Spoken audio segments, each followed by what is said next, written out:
Le merle noir appartient à la famille des turdidés qui regroupe aussi les grives, le rossignol philomèle, les rouges-queues, le rouge-gorge familier, la gorge bleue à miroir, les traquets enantespe et les tariers saxicolaspet. Son nom scientifique est Turdus merula. Cet oiseau est commun dans tous les jardins et parcs, qu'ils soient urbains ou plus campagnards. Il est particulièrement reconnu au printemps et en été par son puissant chant flûté. Ses cris d'alarme aigus et stridents ne passent pas inaperçus non plus. L'écologie passionnante de ce passereau si proche de nous reste cependant à découvrir. L'une des espèces les plus communes de France. C'est un oiseau de plaine pour l'essentiel, où il ne dépasse guère l'altitude de 1500 à 1600 mètres dans les Alpes et les Pyrénées. Le merle à plastron Turdus torquatus, espèce voisine avec une marque blanche sur la poitrine pour le mâle, le remplace à partir de cette altitude. Le merle noir occupe volontiers les sous-bois, les forêts mixtes, pas de conifères, les jardins petits ou grands, même en ville, et niche communément dans les haies touffus. Il apprécie les buissons denses et n'importe quel arbuste où il peut se mettre facilement à couvert. Mais attention, il lui faut aussi des pelouses ou d'autres espaces dégagés pour la recherche de ses proies favorites que sont les lombrics.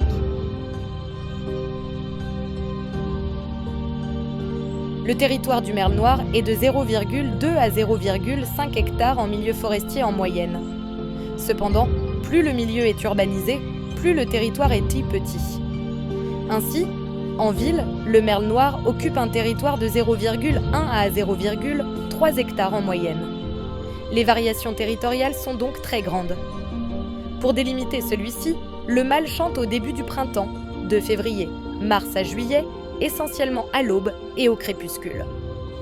Son chant, au-delà de la délimitation du territoire, permet également d'attirer une femelle, comme chez les autres oiseaux. Le chant du merle noir est puissant et très mélodieux, au même titre que celui du rossignol philomèle ou du loriot d'Europe. Il se compose de quelques motifs que le mâle adapte à ses phrases en improvisant. Il y a des notes qui semblent flûter et aussi d'autres sons comme des tac-tac d'excitation.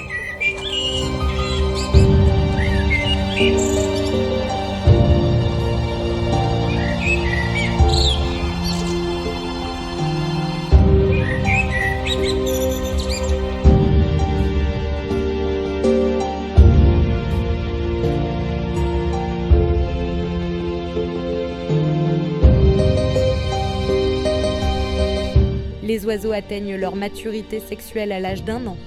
Les couples ne sont généralement pas fidèles et se forment seulement pour la saison de reproduction. Le territoire est défendu dès l'hiver par le mâle.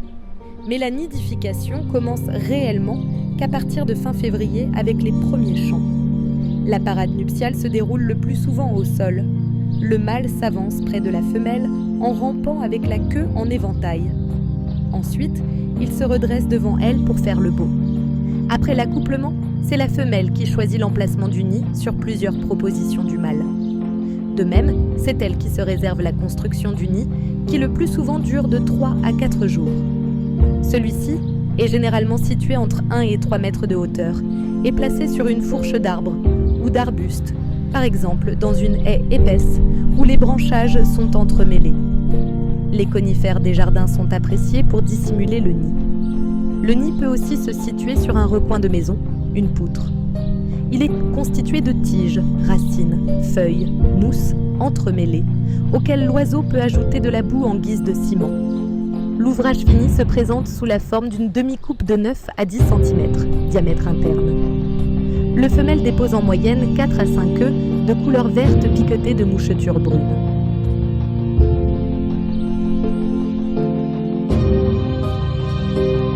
Le merle noir est omnivore. Il se nourrit aussi bien de vers de terre que de fruits. Cependant, le régime alimentaire varie fortement suivant la saison et il est plus carnivore pendant la saison de reproduction, d'avril à juin. Sa technique de chasse au sol est assez caractéristique. Il se déplace en sautillant sur les pelouses, il peut ainsi repérer à l'ouïe et à vue un éventuel ver de terre, il s'arrête et pique ensuite son bec vers sa proie. Le merle noir est donc un gros consommateur de lombrics.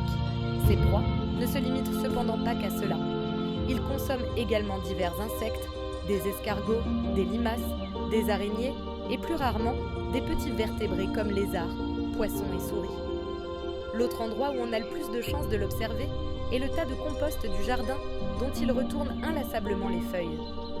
La consommation de fruits est aussi assez variée, comme des pommes en décomposition, des cerises, des baies sauvages comme les mûres, le sureau, l'aubépine, l'églantier. C'est aussi un gros consommateur de baies d'ornement comme les pyracantha. À l'occasion, et lorsque le climat devient froid en hiver, on peut le voir à proximité des mangeoires où il recherche miettes et graines. Il peut même s'agrémenter d'un peu de graisse picorée sur une fenêtre.